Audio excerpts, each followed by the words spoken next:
ADHD in Nigerian women. One thing I've noticed is the fact that Nigerians don't really like thinking about mental health issues, how it relates to them, if they might have it or worry about it, or even have a genuine lack of awareness about ADHD. Today, I will be talking about signs that might be ADHD in undiagnosed Nigerian women. We have a large percentage of undiagnosed women from the lower income tier, the middle income tier, and the high income tier. When it comes to ADHD in Nigerian women, I think it would be separated into categories because we have lower income women, we have middle income women, we have high income women. So for lower income women, they've not really had opportunity to go to school or get an education. For middle income women, they have an education, they went to school, but they are still steeped in culture, tradition. And then when it comes to high income women, those are the ones that you are more well read, not just educated, but well read, well learned, and well versed in issues of the world. So I think women in Nigeria can be separated into categories when it comes to ADHD signs and symptoms. So let's start with the lower income women. For lower income women who might have ADHD, some of the signs I've noticed is this one is general forgetfulness, extreme forgetfulness. Most of them experience forgetfulness.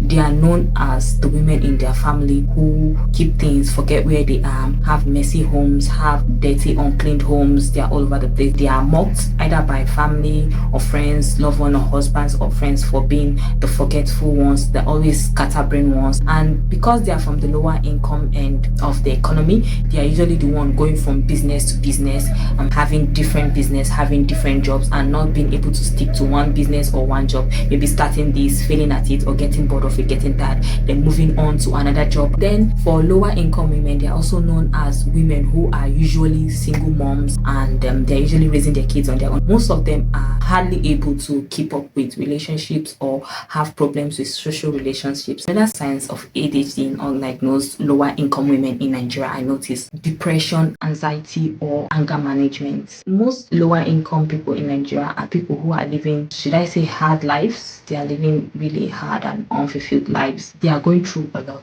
because of their lack of awareness and being unable to handle or process many emotional situations. They deal with a lot of anxiety, depression, and anger management issues. They're usually the one you see being the quarrelsome one in the compound, being the noisy one, a troublemaker. They usually deal with a lot of anxiety, depression, and awkward social situations. You see them fighting, being noisy. That is not to excuse the other symptoms they might experience, but one thing I'm saying is this is specific to these women in Nigeria. They don't really have education. They were raised to make the best of what they have in their situation. They were raised to toughen things out. They were raised to weather the storms. They have no choice in Nigeria. Whatever they might be going through takes a backseat to their survival in Nigeria. You see many of these women having so many different jobs. They will be farmers, exporters, importers, sellers. They will be everything and nothing at once, moving from business to business. Most of these women are raised in a family with a lack of awareness, raised in tough situations, unable to be in long-term relationship or keep friendship or even love relationship for a long time. Most of them are on their own with few friends, just living life the way they can, existing the way they can. But you see most of them having anger issues, having depression.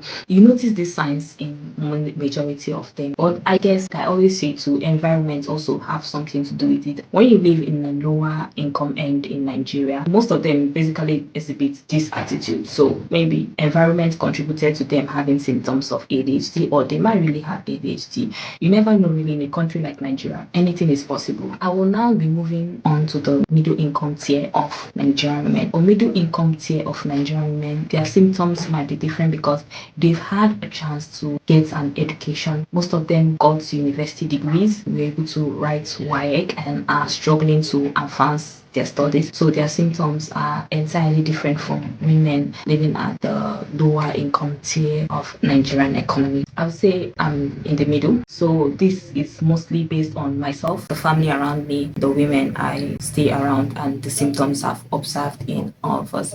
And one of the first symptoms I've noticed in undiagnosed women was one, lifelong fixation on the one thing they think will solve their problems. So Nigerian women who might have ADHD have this fixation that never ends on one thing that would solve their problem, and majority of them is marriage. They have this fixation that getting married will solve their problem, will make life automatically better, will make everything in their life make sense, will automatically make them happy. For me, my own fixation for a long time was the fact that if I got rich, everything in my life was just going to be solved. I was never the other type. My own fixation was on making my own money. I thought that if I made money, my life was going to make sense. Everything was going to be better. My weirdness was going to be better. I was suddenly going to fit in the people around me. I was going to be more like the people around me. I was not going to be that weird girl anymore. I was going to fit, dress like them, talk like them, want what they want, behave like them, and all that stuff. So growing up, that was my lifelong fixation until I grew up, learned more, read more, and when I went through panic disorder was when I realized, no, that's not going to solve your problem. That is not going to be the solution. That is going to be nothing. And that was really truly the year I started on my whole meditation, growth mindset, growing up, and everything. That was part of what really saved my life. That was the year I finally started letting go of that lifelong obsession. That was one of the first symptoms I noticed. We have different lifelong obsession. We fixate on that thing. We focus on that thing. All our mind has on that thing. We chase it constantly. Yet, as we are chasing it, it always seems like an elusive dream. The more you try to grab hold of it, the further it gets from you. Another sign of undiagnosed ADHD in Nigerian men in the middle income tier is the fact that they are very hardworking. They are crazy hardworking. When you see them, they work harder than anyone else in the world, yet they are unable to focus on one job at a time. Many of them know everything. Call this Nigerian woman and ask her, hey, do you know how to make hair? And she'll tell you, yes, I know a little bit. Ask her, do you know how to make clothes? And she'll tell you, yes, I know how to. I learned a little bit. Ask her, do you know how to make body cream? And she'll be like, do you know how to make up? She'll be like, so yeah, they learn everything. Do you know how to bake? I did a little bit of baking business a while ago, so that's one symptom I noticed of them. They have done everything doable in the world. They have done every business you can think of in the world. They go to school, but they are interested in making money. They are interested in business. They do everything. They know everything, but they can't stick to anything. They are jack of all trade and a master of none. They leave businesses. They start businesses for a few months, then after a while they get tired of it, then they move on. Another thing I've noticed about them is the fact that majority of them suffer from depression, anxiety, tears, and just general sadness. Because one thing you should understand is living in Nigeria can wear you out. It can lead to emotional burnout. Nigeria is a country that basically feels like a box, and if you're someone with ADHD, you don't like boxes. You have a free spirit. You have a spontaneous spirit. You do not want to be kept in a box. So one thing you will notice from most women with undiagnosed ADHD in the middle income tier in Nigeria is that they suffer from anxiety, depression, emotional burnout, sadness, and they might have signs of bipolar too, because living in a country where you don't even have the freedom to be anything you want to be, you don't even have the freedom to explore choices, to try new things, you don't have the choice to be anything you want to be, it gets really frustrating. You feel trapped in quicksand, you feel stuck, you feel like you're drowning in quicksand. It's a terrible feeling, and because of that, many of these women might suffer from panic disorder, anxiety, depression, and just a plethora of mental health disorders. They wake up in the morning, they brush it off, they struggle, they get up, because in the end they still have families to take care of, they still have families to feed, they still have other people depending on them, and they cannot wallow in sadness and anxiety for long because of this. And I noticed that many of these women end up having high BP at the later end of their lives, and their lives are cut short because of what they are going through. Many of them in their 30s, in their 40s, they get high BP, they suffer from high blood pressure because of all the things they are going through. They have many things going on the inside, and they can't express it. They can't even have me time for themselves to process, to think. They have to get up, brush off whatever they are thinking, and think of their children, their husbands, their family. Other symptoms I've noticed is maxing, and overmaxing. Many of these women max socially just to fit in, to feel like they belong, to not feel like they are not part of their environment. I notice them, they hide their feeling, they say what they don't mean, they behave the way they don't want to behave. They tend to behave the way the crowd wants them to behave. They max a lot just to hide that part of their self that don't exactly fit in, and I'm one of them. I maxed a lot. I masked so much, I got tired of it. If I think about it now, it's ridiculous how much I was maxing and how much I was hiding the real me. It's ridiculous how hard I tried to fit in. Yet I just ended up with panic disorder by the time I graduated university. So it's not really worth it. I wish I could say that to these women out there. It's not really worth it. Don't bother. Just be yourself.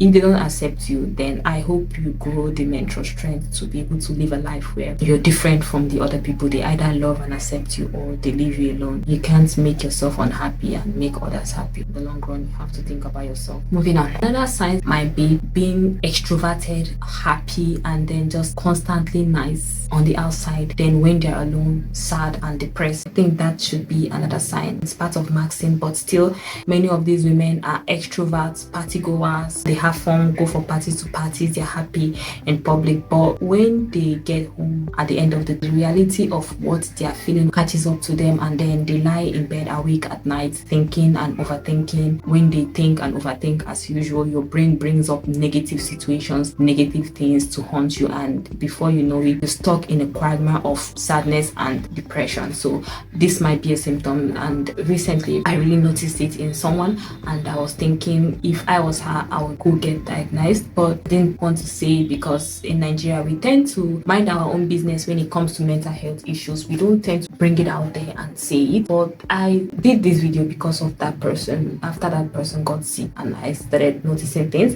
and I've been noticing them in Nigerian men, but I guess I decided to bring up symptoms of ADHD in Nigerian men because of that person. And I really hope more Nigerians are really open to seeking mental health, because it will really go a long way towards making us live more fulfilled and happy lives. I am growing up to be the best version of myself thanks to admitting and then seeking the help I needed. It's not perfect. They've not really done anything for me, but at the very least, being able to say that yes, I have this and it has tormented me all my life and I can seek help for it has gone a long way towards helping me be more mentally balanced. Before, when I was suffering, some of the things I was going through, I didn't know a name for them. I didn't know what they were called or what was happening, so I didn't know how to handle them. But now, if I'm lying in my bed and suddenly some thoughts that I can't shake off comes over me and I start overthinking and fixating on that thought, I'll just think my ADHD brain is coming up again, and then I'll find something to divert it. I'll find a new task, a shiny new task to divert its attention, and before you know it,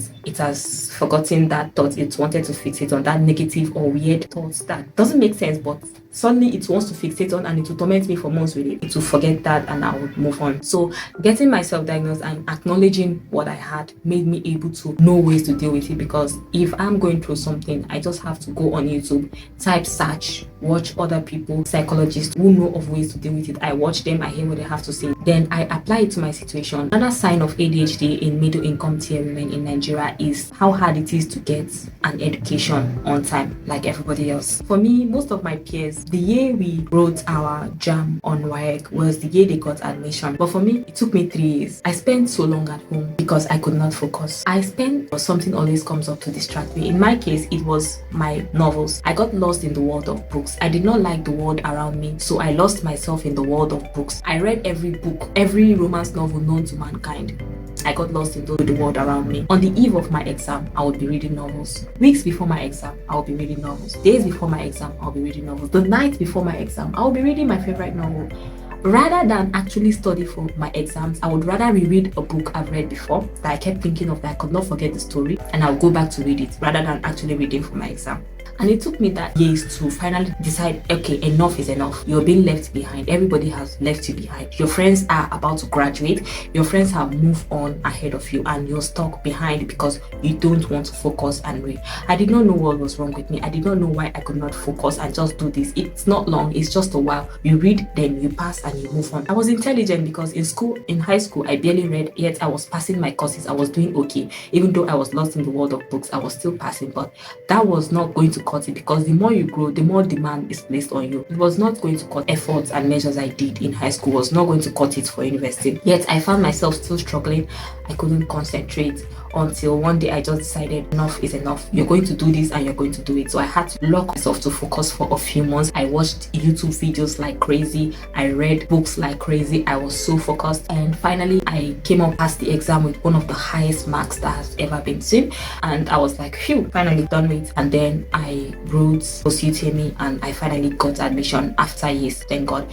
But others, it might be the difficulty in finishing university. That's where others came in because of their family circumstances. Maybe they were able to get into university early, at an early age, not like me that waited a while. But for them, it might be difficult to finish university because of difficulty in concentrating to pass their courses. Because when I got to university, I went there with the determination that I have suffered from not being able to focus to read and get admission into university early. I have suffered from being left behind, and I did not want to suffer through that anymore. So I went in with a growth mindset, a realized mindset, and then that determined, oh, I was going to read, I was going to pass, I was going to be awesome, and I was not going to take no for an answer. I went in with a take charge attitude. So even though I still read my novels, even though I still watched my animation and my movies, but I was determined that they were not going to stop me and they were not going to be the end of me. So I went in with a different mindset because I've already learned my lesson when it came to high school. But when I got to school, I noticed many people were just not there. They were able to get their admission early, yes, but their mindsets were not there. Most of them were lost, most of them couldn't focus, most of them were just consumed by living a university lifestyle, and then they forgot everything. And I realized some people spend 7 years in university, 8 years for a 4-year course. They kept carrying courses over and over again. They kept failing their courses. They couldn't focus, they couldn't read, they couldn't concentrate, and many of them even dropped out because they could not focus on their university courses. Thank God that I was able to come to realization before passing my JAM. I was able to understand that this is what I wanted from life, this is what I wanted to do. So that day was enlightened. I grew up before I got admission to university. So yes, I later thank God for my delay, because when I see people spending 7 years in a 4-year course, I realize, oh, so that also might be a symptom or sign of undiagnosed ADHD in middle income women in Nigeria. Inability to finish their education or get a proper education because of their inability to focus, or mostly they forget what they read. Most of them, they read, and when it comes to the time of the exam, they forget everything they read. Everything is wiped off from their brain. The pressure just wipes everything from their brain. Mine, one thing I noticed was the fact that I always had exam fever. Whenever it was time for exams, I got very sick. But still, because of that mindset I had, I was able to weather the storm. I was able to read, and I was able to graduate with a 4-point GPA because I went in determined, guys. I went in with a fierce fighting attitude. I went in with take no prisoners. I went in with a do or die attitude, and that really sailed me through, and I came out through. It was a struggle, it was hard, but God willing, with prayer, with determination, I was able to sail through in my complete 4 years without any stress, and I enjoyed every moment of it because I was actually finally studying what I wanted to study, and I was optimistic. Another symptom of undiagnosed ADHD women is the fact that they are known as extremely lazy. One thing you know about Nigerians is the fact that Nigeria absolutely hates laziness. Any sign of the fact that you're a lazy woman in Nigeria makes you automatically a pariah. So when it comes to laziness in Nigeria, they feel as a woman you should be hardworking, you should always be up and going, you should always be prepared to clean the house, wash the plates, take care of your family, do this, do that, cook the food, go to the market. And if you exhibit any sign that you're unwilling to be any of this, then that automatically makes you, I won't say the word useless, but my eyes are saying it. So that's one thing I noticed. You're known as the lazy one in the family. You get insulted a lot by your mom. Your mom is a little bit disappointed in you. She's always shouting, always talking, and always comparing you with your sisters, with your siblings, about how amazing they are, how hardworking, and you're the one always being called lazy because you can't do anything, can't focus on anything, you can't achieve anything. So you are probably the one your parents are most disappointed in among your siblings. If that's you, then I'm sorry. Try to go get diagnosed because it's not a good feeling. And you're also known as the forgetful one, who sometimes will keep this and then she would forget absolutely where it is, and you piss your family off because they ask you, why are you always burning the food in your family? Why are you always messy? Why is your room always crazy? You don't clean your room, you don't sweep your room is scattered, your room is messy, you burn food, you don't want to cook, you don't want to do anything. So usually you're the one your mom is always shouting out in the family, you're the one your mom is always insulting, you're the one your mom is always comparing with your so hardworking siblings that you get a little bit tired of it. So you're basically the disappointment of your mom in the African family, in the Nigerian home. So if you are someone who is now currently your mom's disappointment, get up, take a bath, go look for the nearest hospital you can, and start bugging them to give you an ADHD assessment, because who knows, right? That's the biggest signal for me. I leave it. But I think by now she's used to it, because whenever she calls me lazy now, I just go, I'm lazy and I love it. And she just go, so yeah, used humor to make my mom leave me alone. Turned everything into a joke whenever she starts grouching and insult. It took me a while to get here. I used to be a hot child a lot. It used to hurt me a lot. I love her, but we fought a lot. But after a while, I grew up. My mindset slowly changed as I grew up, changed, and then I realized that it's not her fault. She's Nigerian. And for me, that word, Nigerian, is an explanation for a lot of things. It's not an excuse, but it's an explanation. So we make do. Another symptom for the middle income tier women in Nigeria is love for reading, especially books, romance books and other adventure books that takes their mind away from their situation. We don't love reading school books. We can't focus on that. But when it comes to reading books about adventure, books about being someone else, books that makes you dream of living this country, books that make you dream of life beyond this country, we love that. It takes us away from our world and takes us into another world, an imaginative world where everything is perfect, everything is beautiful, and we get lost in that world. So I will do the high income women now. So when it comes to high income women in Nigeria with undiagnosed ADHD, I think most of their symptom is still similar with the middle income. But one thing I noticed is the fact that most of them have the means to travel, so they can travel all over the country, all over the world. Their money is, if their wealth is up to that level, most of them are travelers. Most of them are people who are, I'll say, sexually diverse. I don't really want to say it here, but I'll say it. Most of them are people who are known as the flirty ones. They love traveling, they love adventure, they love seeing everything. So they travel, they experience other things, they go from place to place. They're unable to stay in one place for a long period of time. And believe me, when you're a woman in Nigeria, that is not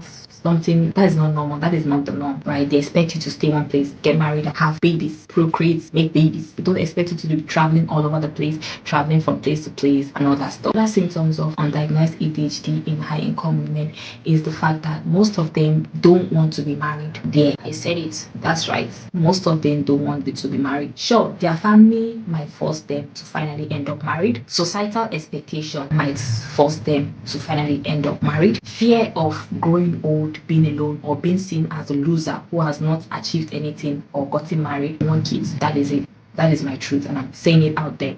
Many of them are divorced after being forced by societal expectations to get married or by family to get married. Many of them end up divorced, because for these high income women, being married is not by force. They have wealth, and whenever they get married, they feel this feeling of fulfillment, like, oh, finally I have fulfilled societal expectations of me to get married or have children, so what more do I need? I have finally done my duty, I am free. So most of them, after they get married and they find out that they are unable to keep long-term relationship, they are unable to endure what it means to be a married woman in Nigeria, the restriction that comes with being married in Nigeria, the expectations that come with being a married woman in Nigeria, when they feel they cannot keep up with this, many of them end up leaving these marriages, and they feel like, oh, finally, nothing anybody can say to me. I've gotten married, and if I choose to leave, you cannot say anything to me because I've been married before. So whenever someone tries to insult them with the fact that you look at your age, you are not married, you can tell them, oh, I did it before, I married before, and it was nothing special, there's nothing to it, so why do I have to do it again? So that's like a fighting, how do I say, that's like getting a fighting weapon. Being married and divorced is for them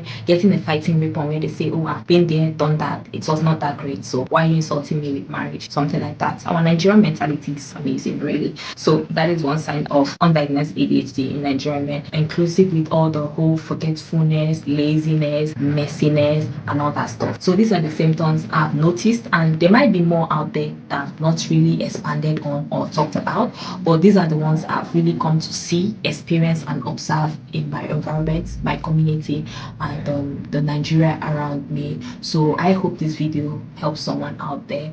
I'll be ending this here because I have to fold my laundry and I cannot run away from it anymore. It's still there looking at me, waiting for me, saying you can go wherever you want to go, you can do whatever you want to do, but I'm still gonna be here. Nobody is going to fold me. You're still going to have to fold me. It has been sitting there for close to 2 weeks, guys. 2 weeks. My laundry has been looking at me, unfolded, unarranged, and accusing me with an accusing eye directed at me by my laundry. So I'll be going now. Why don't you join my neurospicy crew? I make videos about growth mindset, mental health awareness, happiness, enlightenment, and whatever other stuff is that makes you end up being a better version of yourself. So I hope you like, share, subscribe, and I'll see you in the next video. I know, I'm weird.